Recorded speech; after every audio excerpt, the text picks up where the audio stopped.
নাহমাদুহু ওয়া নুসাল্লি আলা রাসূলিহিল কারীম আম্মা বাদ।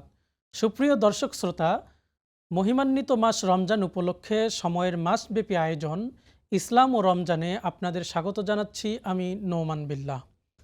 আজ আলোচনা করব হাদিসে বর্ণিত রোজাদারের 10 ফজিলত সম্পর্কে।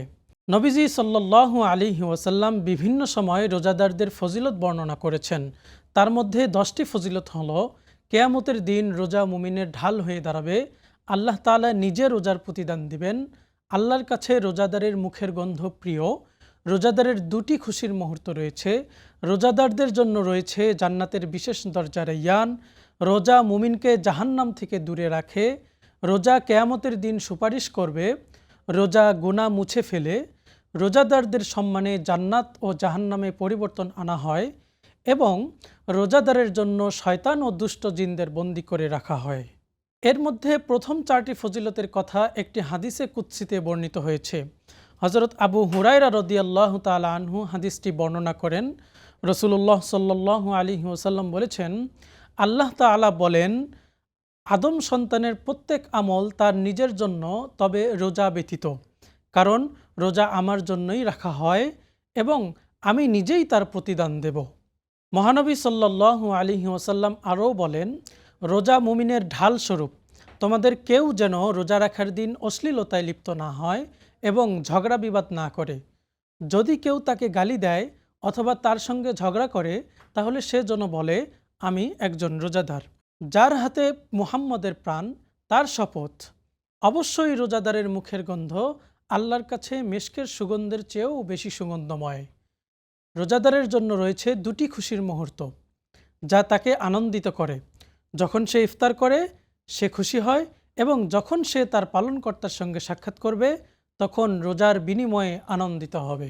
রোজাদারদের জন্য জান্নাতের বিশেষ একটি দরজা থাকবে, যার নাম বাবে রায়্যান। এ সম্পর্কে হযরত সাহাল ইবনে সাদ রাদিয়াল্লাহু তাআলা আনহু থেকে একটি হাদিস বর্ণিত হয়েছে। তিনি বলেন, মহানবী সাল্লাল্লাহু আলাইহি ওয়াসাল্লাম বলেছেন, জান্নাতের একটি প্রবেশদ্বার রয়েছে, যার নাম বাবে রায়্যান। কিয়ামতের দিন ওই প্রবেশদ্বার দিয়ে রোজাদারগণ প্রবেশ করবে, তারা ছাড়া আর কেউ ওই দরজা দিয়ে প্রবেশ করবে না। রোজা মুমিনকে জাহান্নাম থেকে দূরে রাখে। এ সম্পর্কে রাসূলুল্লাহ সাল্লাল্লাহু আলাইহি ওয়াসাল্লাম বলেন, যে বান্দা আল্লাহর পথে একদিন মাত্র রোজা রাখবে, সেই বান্দাকে আল্লাহ এর বিনিময়ে জাহান্নাম থেকে 70 বছরের পথ পরিমাণ দূরত্বে রাখবেন। রোজা কিয়ামতের দিন মুমিনের জন্য সুপারিশ করবে, এই মর্মে হাদিস বর্ণিত হয়েছে। এ সম্পর্কে রাসূলুল্লাহ সাল্লাল্লাহু আলাইহি ওয়াসাল্লাম বলেন, কিয়ামতের দিন রোজা ও কোরআন বান্দার জন্য সুপারিশ করবে। রোজা বলবে, হে আমার প্রতিপালক, আমি তাকে পানাহার ও যৌনকর্ম থেকে বিরত রেখেছিলাম, সুতরাং তার ব্যাপারে আমার সুপারিশ গ্রহণ করুন। কোরআন বলবে, আমি তাকে রাতের ঘুম থেকে বিরত রেখেছিলাম, সুতরাং তার ব্যাপারে আমার সুপারিশ গ্রহণ করুন। মহানবী সাল্লাল্লাহু আলাইহি ওয়াসাল্লাম আরও বলেন, অতএব উভয়ের সুপারিশ গৃহীত হবে। সারাদিন রোজা রাখার কারণে একজন মুমিনের গুনাহ মুছে ফেলা হয়।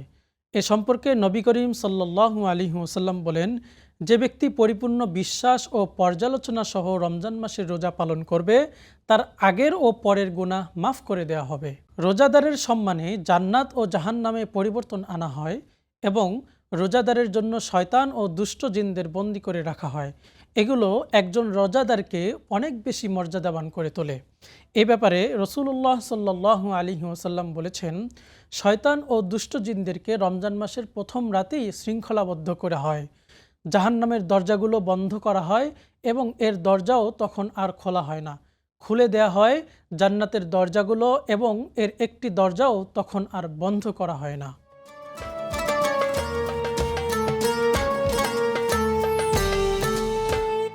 প্রিয় সুধী, রমজানের রোজা সঠিকভাবে পালনের জন্য রমজান সম্পর্কিত গুরুত্বপূর্ণ মাসাইল জানা জরুরি।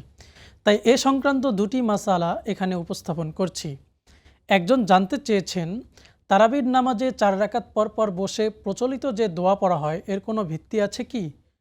প্রিয় দর্শক, তারাবির নামাজের প্রতি 4 রাকাত পর নির্দিষ্ট কোনো দোয়া দরুদ পড়ার কথা বিশুদ্ধ হাদিস সূত্রে বর্ণিত হয়নি। তবে 4 রাকাত পর তাসবিহ পড়া, দরুদ পড়া, জিকির করা, কোরআন তেলাওয়াত করা কিংবা চুপ করে বসে থাকা ইত্যাদি সবই জায়েজ। তাই প্রচলিত দোয়াটিও জায়েজ, তবে সেটাকে আবশ্যক মনে করা উচিত নয়। আরেকজন জানতে চেয়েছেন, সেহরি না খেয়ে লাগাতার রোজা রাখার হুকুম কি? যে ব্যক্তি সেহরি না খেয়ে রোজা রাখতে পারে এবং শারীরিকভাবে অসুস্থ হবার সম্ভাবনা না থাকে, তাহলে তার জন্য এমনটি করা জায়েজ আছে। প্রিয় দর্শক শ্রোতা, রমজান মাস জুড়ে সময়ের নিয়মিত আয়োজন, ইসলাম ও রমজানের সঙ্গে থাকার জন্য সবাইকে ধন্যবাদ। পরবর্তী পর্ব দেখার আমন্ত্রণ জানিয়ে এখানেই শেষ করছি।